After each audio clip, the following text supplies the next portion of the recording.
just focus on the idea of what chemistry is, no? And ano ba yung mga uri ng chemistry, no? And hopefully that this will develop an interest, no, in you to further understand chemistry, because again, chemistry is a very good subject. No, if you really understand chem, you will find things in the world explainable.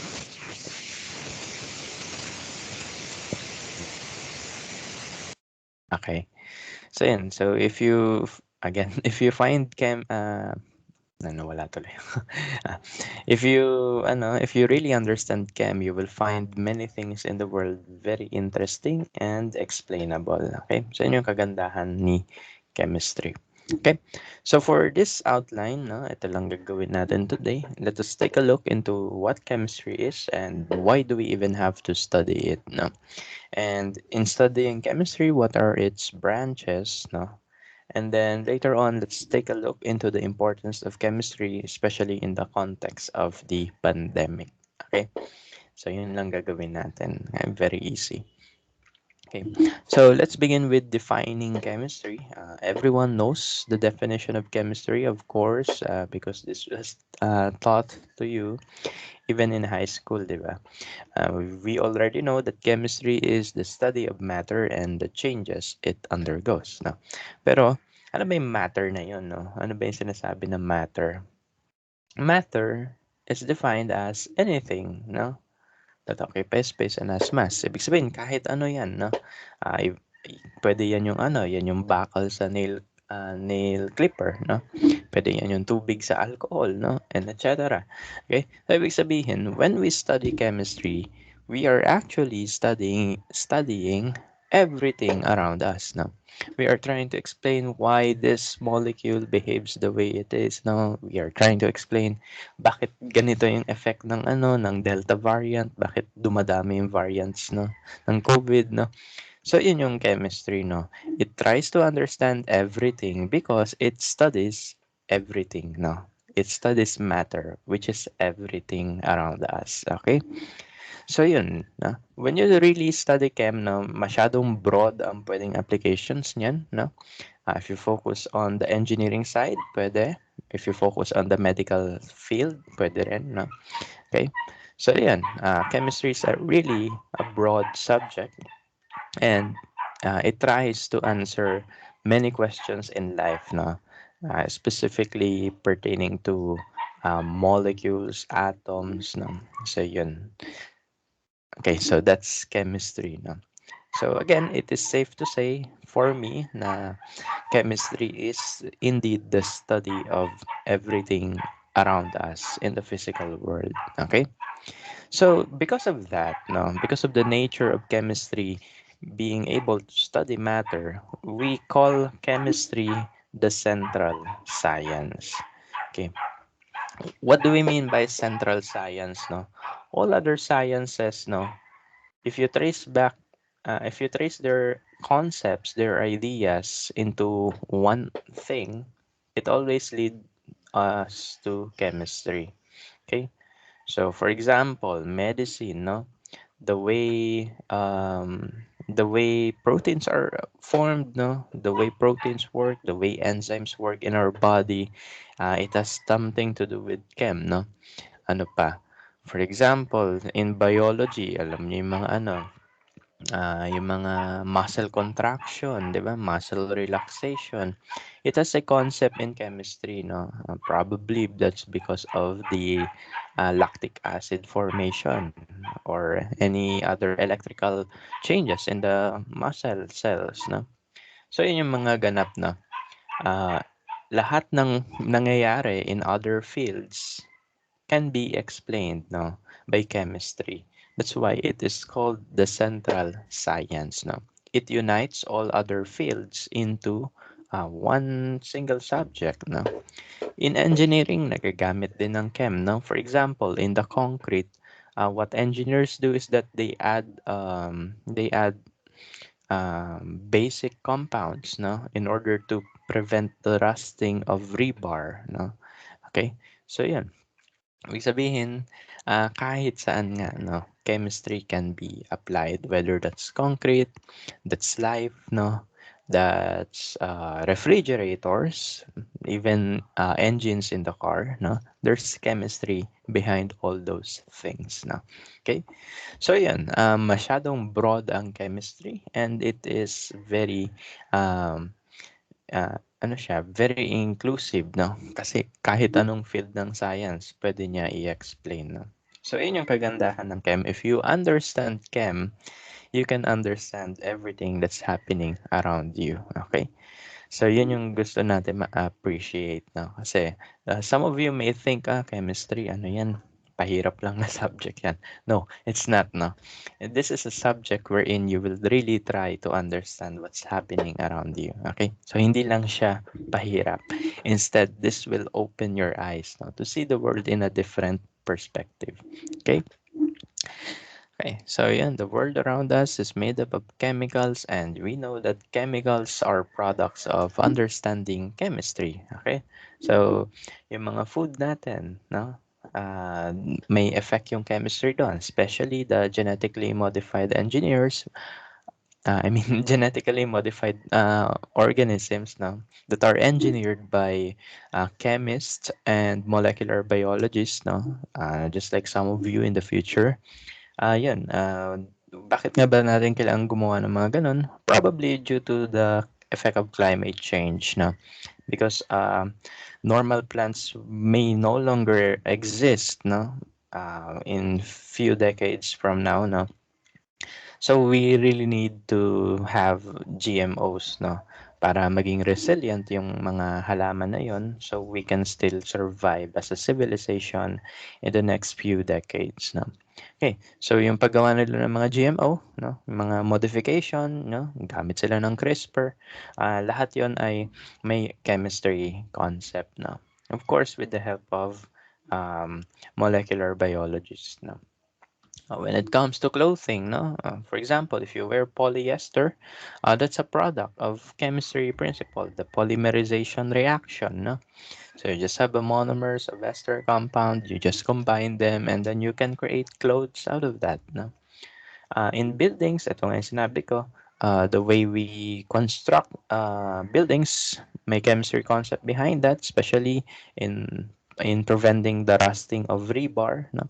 Kasi if yung rebar, yung bakal sa loob ng concrete, nangalawang yon, the building will fail, no?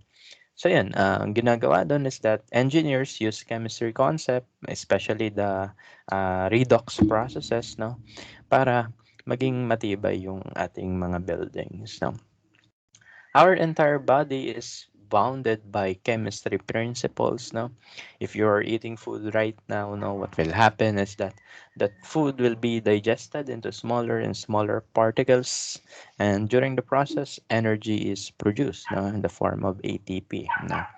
Okay, so yan, yung mga glycolysis, Krebs cycle, electron transport chain, lahat ng yan, no, ay bounded by chemistry understanding. Medicines, no. Medicines, yan ay gawa sa mga organic or inorganic compounds, no. And the way we understand the mechanism of work ng medicine ay ibibigay ni Chem, no. Okay? For example, uminom ka ng losartan, no, what will happen, no? Chemistry can provide the explanation on that, no. Okay? So, yan. And ito yung ibang mga tulong ng Chem around us, no? Ayan, in health and medicine, it allowed us to create medicines and vaccines, no, that are used, no, to prevent further pandemic. It just so happened na meron tayong pandemic ngayon, but with the help of chemistry, we are able to quickly develop vaccine for the SARS-CoV-2. No? In terms of energy and the environment, basically the way we get energy from everything else, no, from coal, from wind, from solar energy, no, that is bounded by chemistry, no. For example, in solar cells, no, the way they convert the sunlight, no, into energy, into electricity, electricity. The way they convert that is may basic chem principle lang. The electrons are jumping in the solar cells, no? As the electrons jump, it creates cell potential, therefore may kuryente. Okay? And in materials and technology, our devices are powered by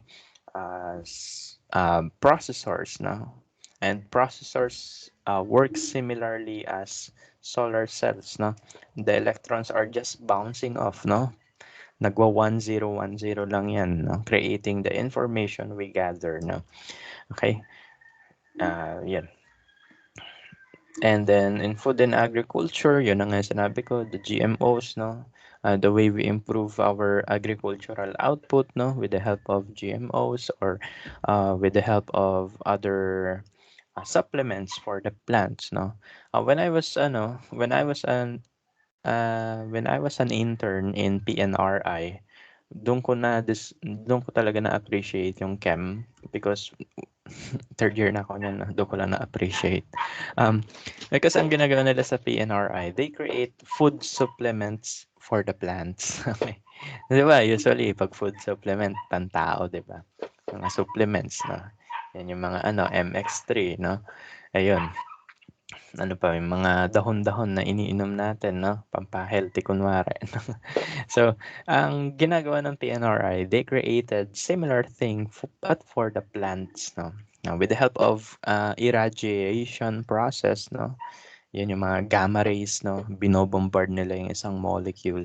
And then they pour it into plants. Then, ang nangyayari is that when you introduce that food supplement sa halaman, they really grow well, no? Mas magandang magiging output mo, no? Okay?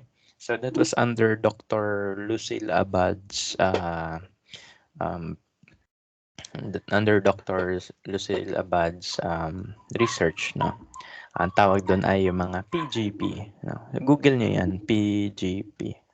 Okay. Plant growth promoter, no? Okay. So yan, ang ganda ng ang ganda ng research na to because they really tested it, no? Sa Central Luzon, if I'm not mistaken. And the time nung ginagawa nila yung experiment, bumagyo, no? And then na-discover nila that yung plants that has PGP, no, the plant growth promoter, hindi sila namatay agad, no, sa bagyo. Then yung ibang halaman na walang PGP, yun yung namatay. Okay. So yun, magandang research yan, no, in improving the agricultural output of the country due to that is threatened by climate change, no. Okay. So yun. So again, going back to chemistry, in studying chemistry, as you can see, it is very broad, no. So that's why we have to divide chemistry into several topics now into several subjects now. So we just have five no chemistry subjects now, and if you're a chemist, you have to understand all of them now. Okay, so yun yung ginagawa namin no. When we take the board exam, lahat ng limang yan lalabas. Okay, so let's take a look into what all these five subjects are about now. Okay, so first one, let's go to organic chemistry. Organic chemistry is the chemistry that is just concerned with carbon-based compounds. Okay? So, ibig sabihin pala, lahat ng compounds with carbon, they can be considered an organic molecule. Okay? So, do not be baited by the marketing strategy of some companies, no? Trying to sell na, oh, ito, organic to, healthy to sa'yo, no? Because basically, basta may carbon, organic yun eh. Even alcohol. Alcohol is an organic compound. Okay? So, ayun, na wag lang magpa-bait masyado, no? Kasi baka mamaya, you're one of the people na when you see, oh, ito, this is organic, completely organic, 100% organic, bibilhin mo na, no? Because anything that contains carbon can be considered organic, even plastics, no? Because plastics are composed of carbon bonds, no? They are made from alkenes, no?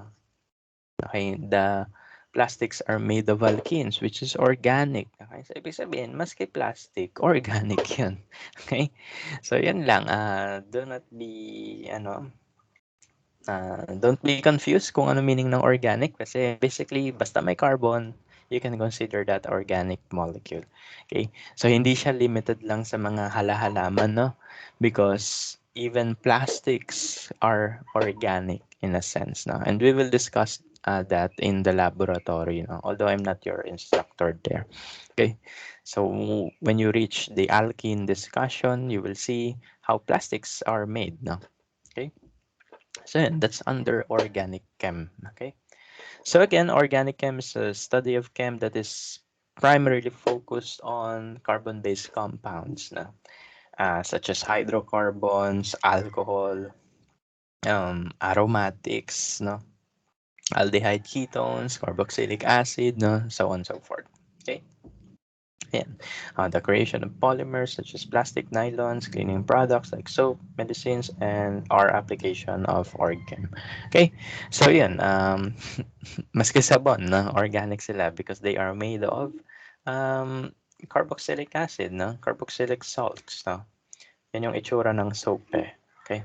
And also in your laboratory, you will be asked to create soap by the end of the semester. I hope that the instructor will discuss it to you very well na. Okay? So basically, yung mga sabon-sabon natin, organic yan. Baka sa isipin nyo, pag organic, kakainin ko. Sige, kainin mo yung sabon. Okay? Kasi organic yan na. So again, do not be, do not fall doon sa marketing strategy na ginagawa nila, no? Because when you say organic, basically, yan yung mga may carbon, no? Regardless kung yan ay plastic, yan ay food supplement, no? Kahoy, no? Yan, lahat yan ay may carbon. So, lahat sila can be considered organic molecules. Okay?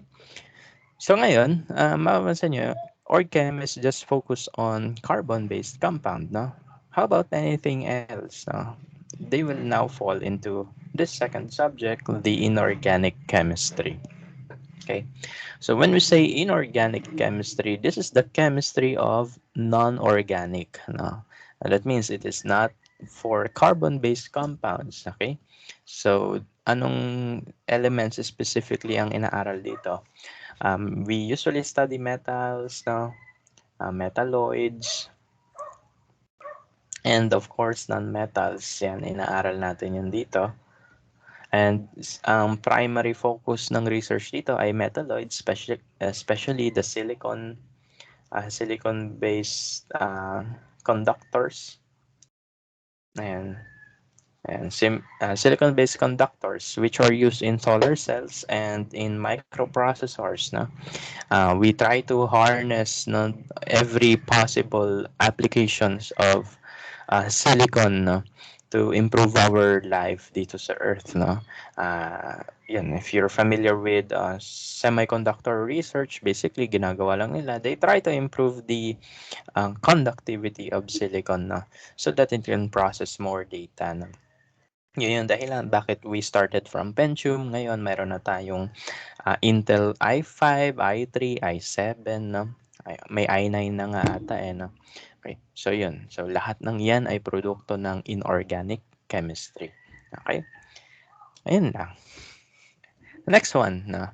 If you understand org-chem, no, you can later apply it to this subject, the biochem, no? Because most of human things na naninirahan sa Earth, no, we are all based of carbon compounds, no. So that means, no, if you study the processes in these humans, no, that means you are basically applying your knowledge in org-chem, no. Okay, so yun yung chem na tinatawag nating biochemistry, no. Parang biology, however, with chemistry applications, no. Kasi sa biology, 'di ba, you are understanding the process, no. Okay, siguro in the functional way, no, how they function as a whole.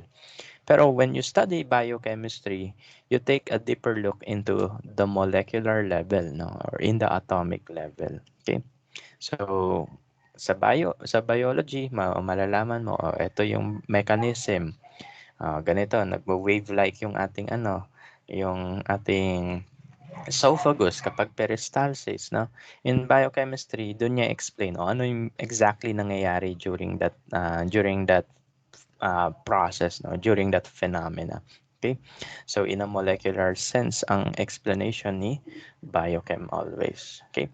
So again, biochemistry, this is the chemistry of life now. Just like you, study of life. Ito, chemistry of life now. Okay, so it is a branch of chemistry that deals with molecules in living organisms now. Dito natin ma-explain where the food goes after you digest it, no? What's the purpose of laway? Bakit ba tayo may laway at all, no? Ano yung purpose ng bile, no? Ano yung purpose ng pepsin, trypsin, chymotrypsin, no? All those things inside our body, no? So si Biochem mag-explain nun. Bakit ba tayo may bilbil, no? Biochem can also explain that.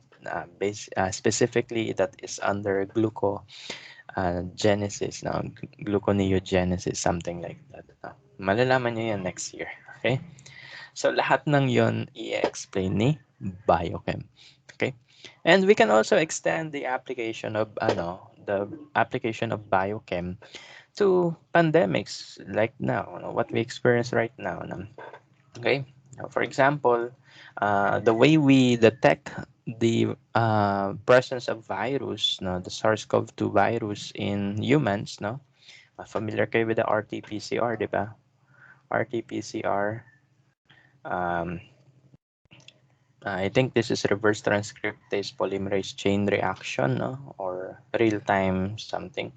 Okay? So basically, what we do here is that ang ginagawa is, di ba, you have the virus, no? And it looks like sun, no? Kaya nga siya corona. Kasi kahawig niya yung corona ng sun. Okay? So basically, itong mga spike na yan kasi gawa yan sa protein. Okay? So that means ang gagawin na lang ng mga biochemists, molecular biologists, gagawin nila is that they will check, no, whether this specific protein for the virus is present in humans through RT-PCR, no? So magsuswab sila, they will cultivate the materials, no? Papadamihin nila, and then i-decode nila yung sequence using the RT-PCR. Once they were able to decode the sequence, no, the amino acid sequence of the spike protein, doon nila ma-confirm na, ito positive to sa COVID, na ito negative. Okay? And then later on, bigyan ko pa kayo ng insights more about the pandemic. No? For now, ganyan muna. Okay? So, yun yung biochemistry. No? So, biochemistry is really relevant to your course, especially in the times of pandemic. No? Okay. Gugulat ka sa Twitter, daming naging biologist na ganun, daming naging biochemist agad, no? Ayan. Pero okay lang yun, no? Kasi at least they try to understand the science, no, behind everything. Okay, so that's biochemistry. Ito, analytical chemistry, you will also take this subject, and this is a very hard subject because it's full of mathematics, no? You will take it next semester, no? Provided that you pass this subject. Ayan, so analytical chemistry, this is the chemistry of analysis, no? This is analysis. Analysis. Okay. So ayan, so this is analysis, no? And usually this is used by forensics, no? In order to detect molecules, no? From the dead or from the living, no? Okay. So ayan, let me just share how useful Anachem is, no? I know you're kind of familiar sa issue noong 2019. Siguro familiar kayo with the Lambanog deaths, no?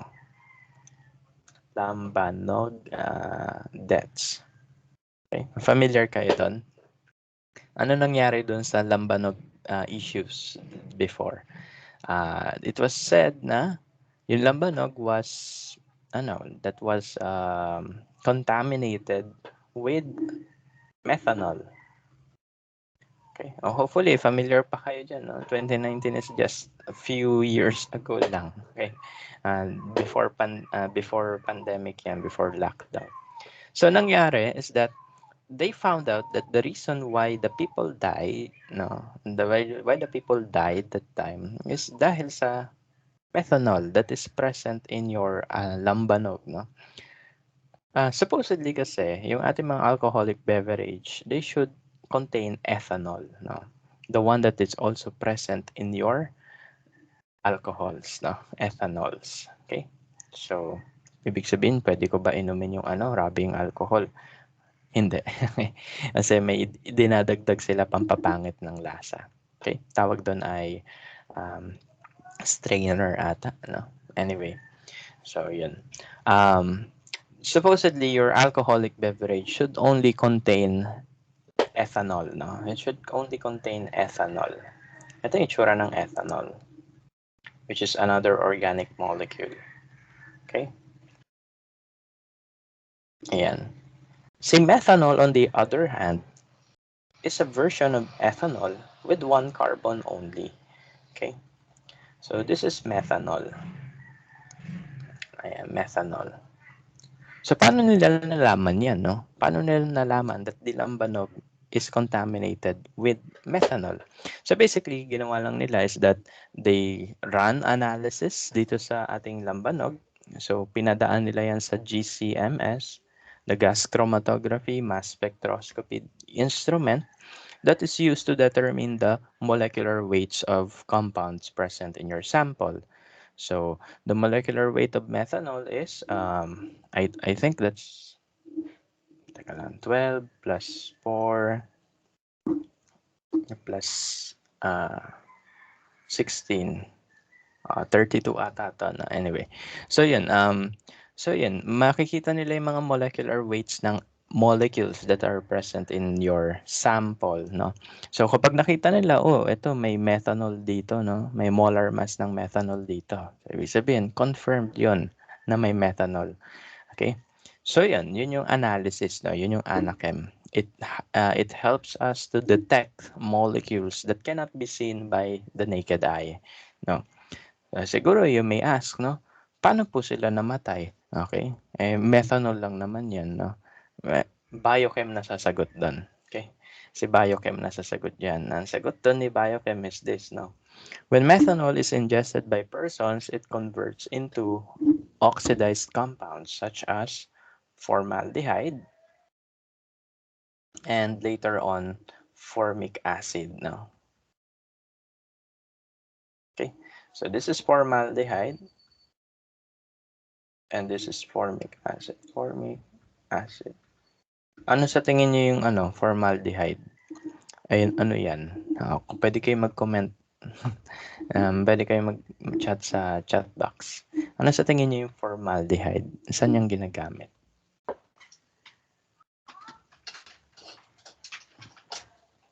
Nilalagay po sa corpse para ma-preserve. Yes, yun yung exact use ng formaldehyde, no? Formalin, pambangkay. Basically, once you introduce methanol in your body, what happens is that, ayun, na-convert siya into formalin, no? Hindi ka pa naman mamamatay kapag na-convert yan into formalin. Okay? And hindi pa siya deadly, no? Pero we know that yes, it could be deadly kasi pang preservative yan ng patay, 'di ba? Okay. So ang pinaka-deadly na mangyayari kay methanol is yung maging formic acid siya, no? Because according to research, formic acids are known to be very irritant to the cells of your organs, no? So it could trigger organ failure, no? So ganun yung nangyari, but agad-agad sila namatay, no? Okay? Yun yung reason why many deaths ang nangyari in that time, no? Okay? So yung pag-discover na may methanol yon, that's ANACHEM. Okay? So they run the sample through several chemical analysis, no? And then Biochem helped us, no, to understand why they died, no? Okay? So binigay niya sa atin yung mechanism, yung reactions. Okay? So as you can see, pag ikaw ay magaling sa chemistry, no, you can be a forensic chemist, no. Okay? And actually, ano 'yon? Magandang industry 'yon sa amin, no. kasi malaki sweldo, forensics. However, ang kwento nga lang kapag forensic chemist ka daw, you should be very familiar, or you should not you should not be afraid of corpses. Kasi bangkay daw talaga minsan dadalhin sa iyo. Okay. Para kang para kang medico legal na nag-i-investigate, no? Ayun. So, yan yung mga ganap na sa Anachem, no? If you apply that, pwede kang maging um, forensic chemist. Ito katabi ni formaldehyde. This is formic acid, no? Ayusin ko sulat. Labo kasi mata ko eh. Hindi ko makita yung nakalagay. Wait lang. Ayusin ko sulat. Wait lang.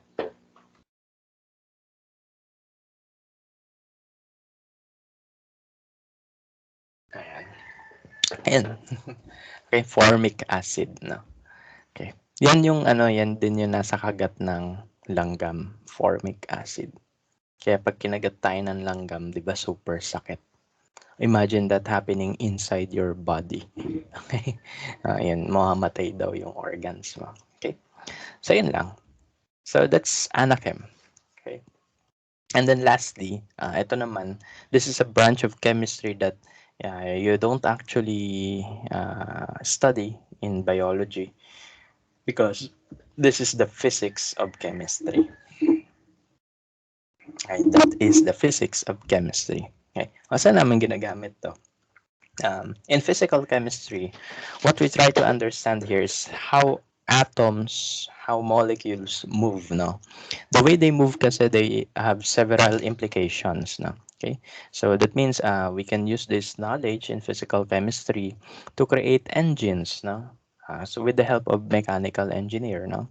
Yung mga combustion engine, diesel engine sa mga sasakyan, lahat ng yan, no? May chemistry principle behind that, no? The expansion of gases, no? The combustion of fuel, yun, inaaral namin yun. And mechanical engineers use that knowledge in order to create engines, no? In order to create air conditioners, no? So lahat ng mga yon ay uh, with the help of chem. Okay, so ito yung engineering side ng ating chem now. Okay, teka lang, lobat yung aking device. I will charge it.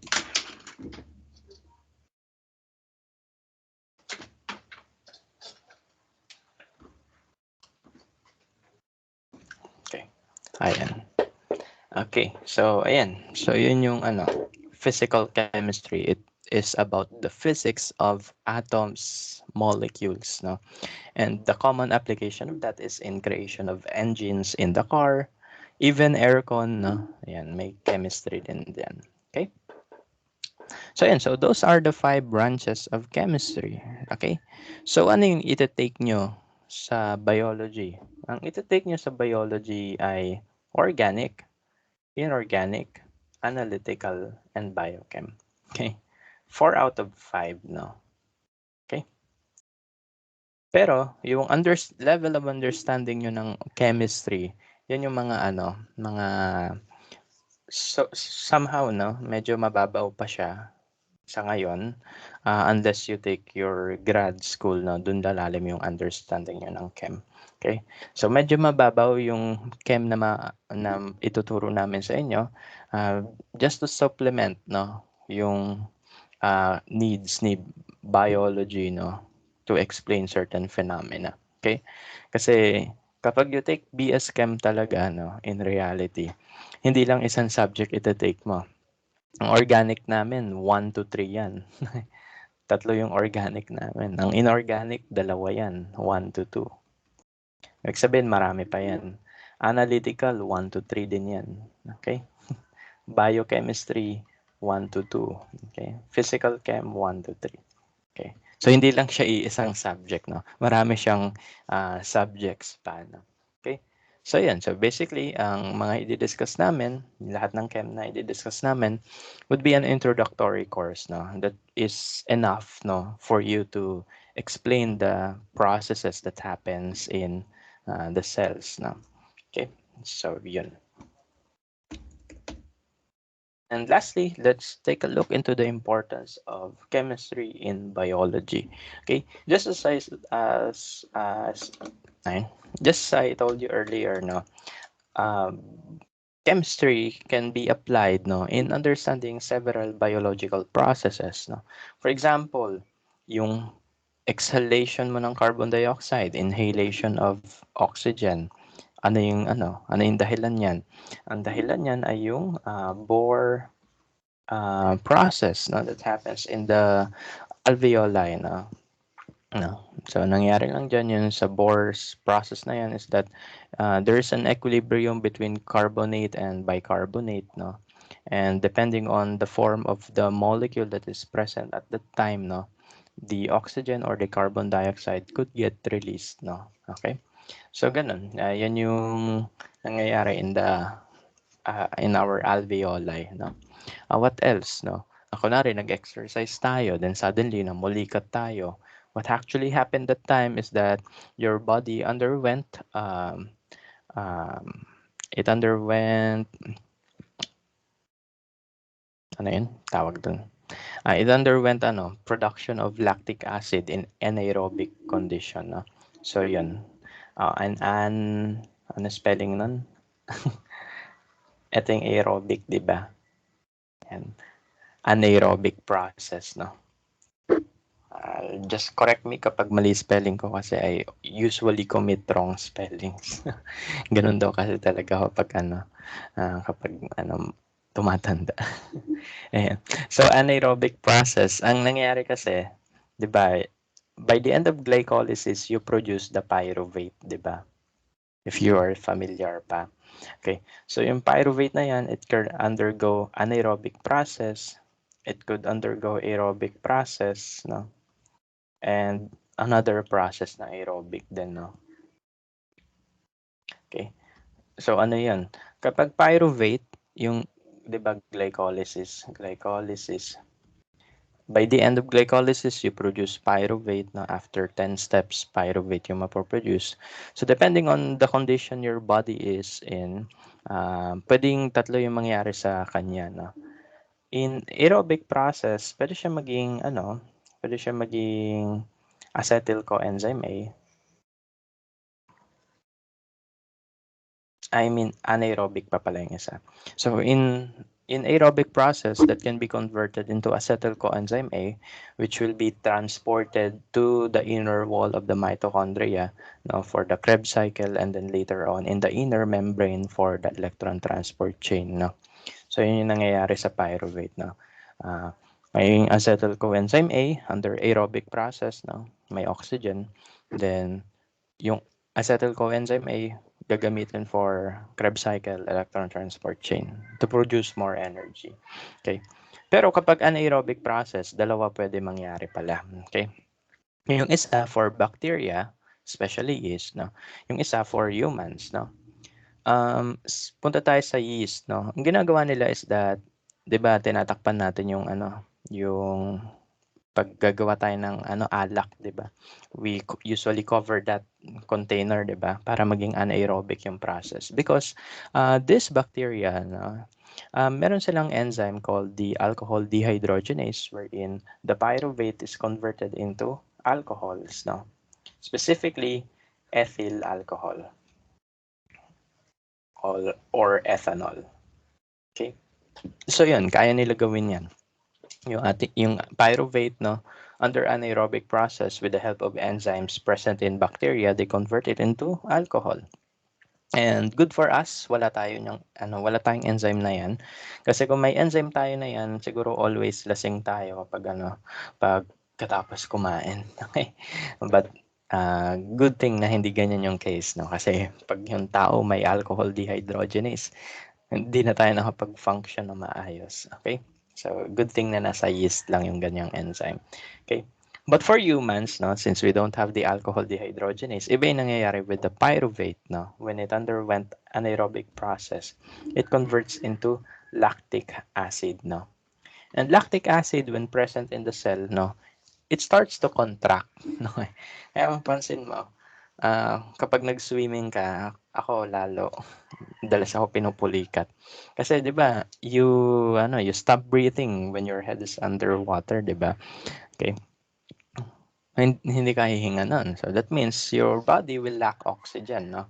So mangyayari is that it will convert the pyruvate into lactic acid, and yung lactic acid kapag yan ay nasa cells natin, it will trigger spasm, no? It will trigger contraction. Sasakit yan.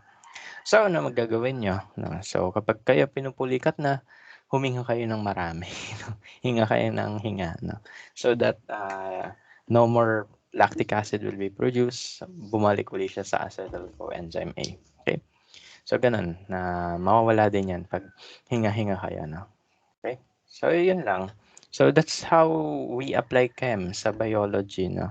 So ngayon, siguro kung familiar na kayo dito, that's good. Pero kung ngayon nyo lang na laman yung tulong ng chemistry in explaining those phenomena.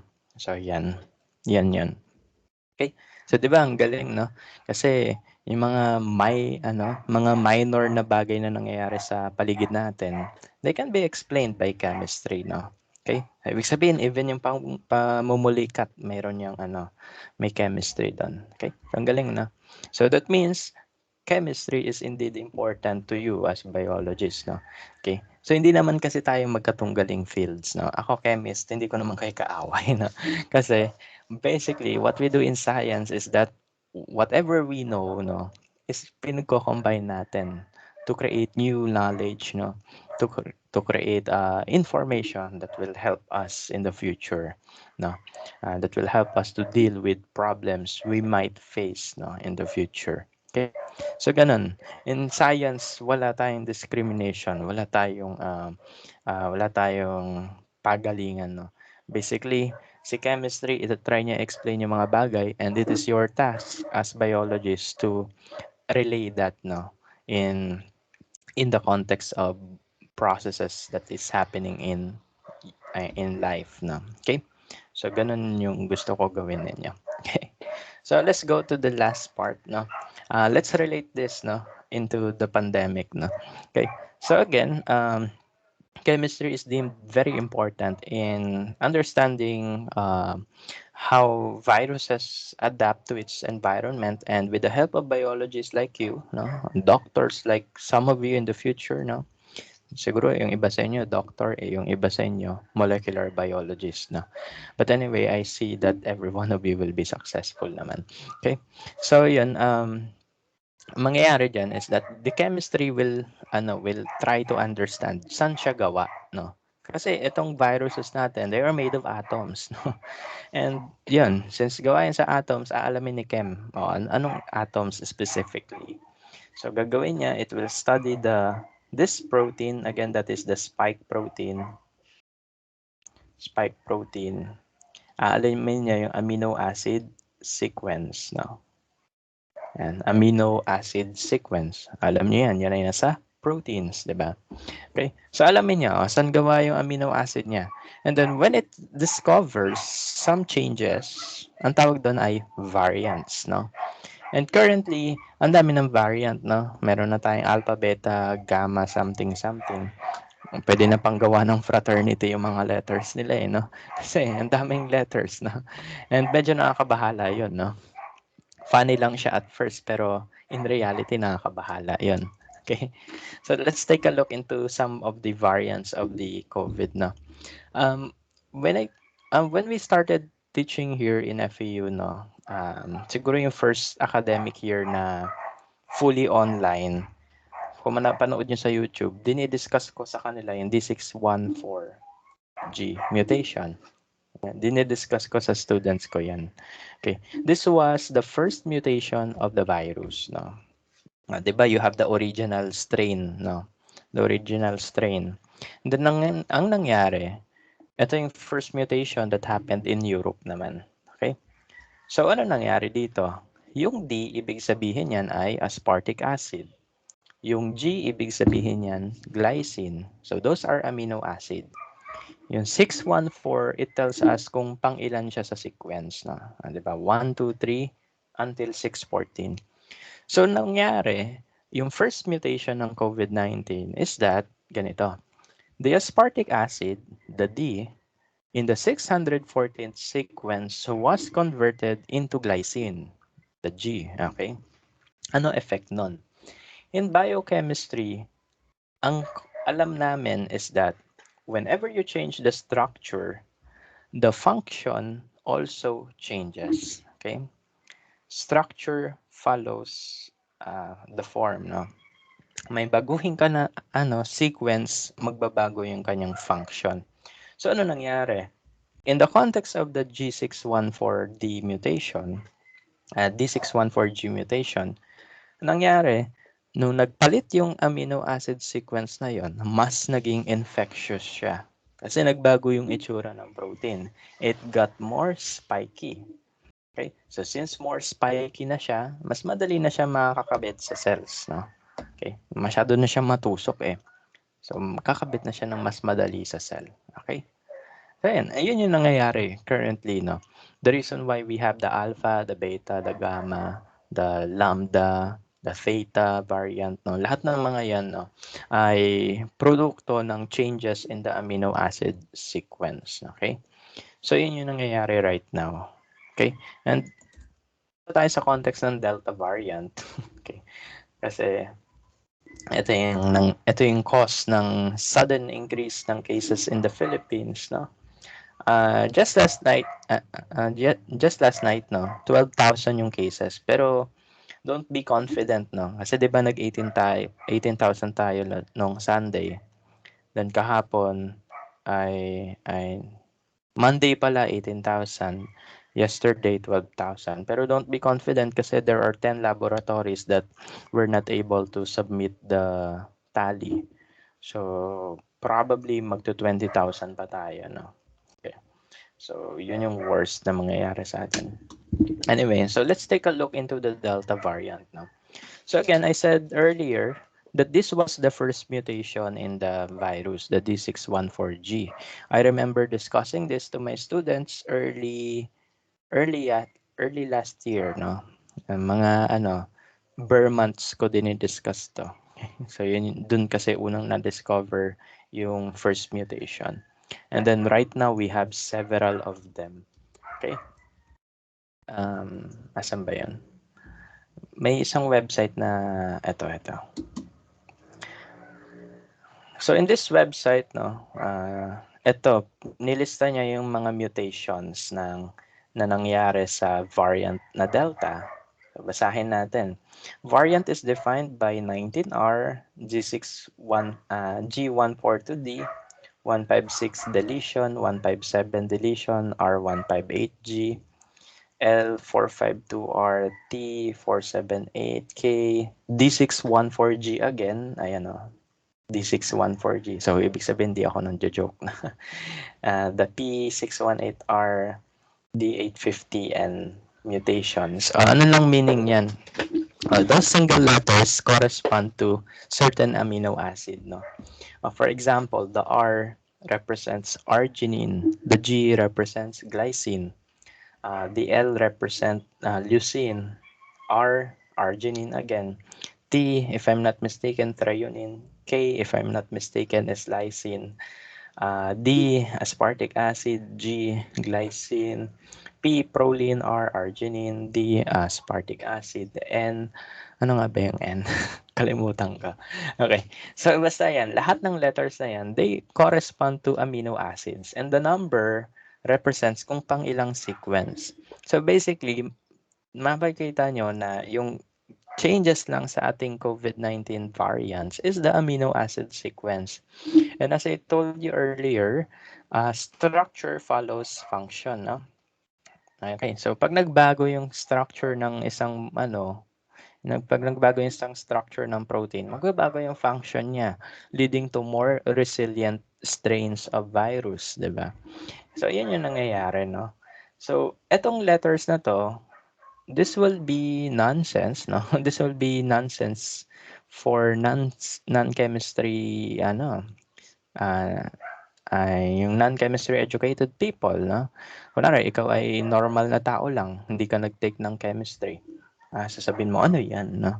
Pero when you understand chemistry, no? For example, biology students kayo na nagte-take ng chemistry, you will realize that these letters represent something, no? These numbers represent something, no? Okay? So, yan ay mga amino acid sequence na nagbabago that results in many variants of the virus. Okay? So, yun yung kagandahan ng chem, no? Maiintindihan mo yung mga pinagsasabi nila na to. Okay? So, they are not just rumbled letters. Instead, they represent the actual changes in the strains of the virus. Okay? So, yun yung kagandahan ng chem, no? Hindi na siya nonsense sa atin kasi we understand that these things represent the amino acid sequence changes, no? Okay? So, ayun. Yun lang. Yun lang gusto ko i-develop sa inyo that what's happening around us, no, can be explained really by chemistry, no. Okay, so if you know chemistry, you can explain to your family, to your friends that the variants are just caused by the changes in the amino acid sequence, no. Okay, and how mRNA vaccines work, alam ko, alam nyo na yon kung paano, pero kung hindi, let me just walk you through the process. Basically, what happens there is that, di ba, familiar tayo with the central dogma. The replication, transcription, translation.